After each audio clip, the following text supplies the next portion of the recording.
আমি ভাবছি বৃষ্টি কোথায় থেকে আসে, দেখি যে উপরে টিম নাই।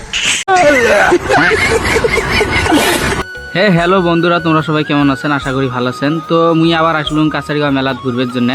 আর মেলাতে আসার কারণটা এটাই, তো কদিন থেকে তো পুরো ঝড়ি হয়ে আছে। আর এই ঝড়ির কারণে কিন্তু আমার মেলার অবস্থা খুব খারাপ হয়ে গেছে। কারণ এই যে তোমরা যে দেখবি লিখছেন মেলা বাড়িতে কিন্তু পানি টানি আটকি শেষ। আর আসি দেখি এই ছোটো নাগরতলার মধ্যে ছোয়াটা হেলা হেলা ঘুরিয়েছে। তো এগুলো মুই আর মান্নান ভাই আসলাম সাথে দেখবার জন্যে। তো আসি দেখিয়ে ভাবলাম যে তাইলে তোমাকে মেলার আপডেটটা দিয়ে দেই।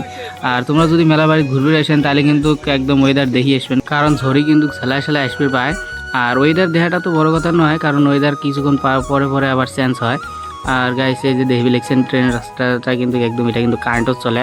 তো তোমরা যদি কোনোদিন যদি আইসেন ঘুরুর খাতে, এটা দয়া করে গাড়ি বলাইবেন না, কারণ যদি বলান তাহলে কিন্তু একদম ভাবেন যে শর্ট খাইবেন। তো গাইস আজকের জন্য ভিডিওটা এতটুকুই আসিল। তো সবাই সুস্থ থাকেন, ভালো থাকেন। আর ভিডিওটা কিন্তু একটা লাইক করে দিয়ে কমেন্টও জানিয়ে দিবেন ভিডিওটা কেমন হয়েছে। So thank you guys, bye by.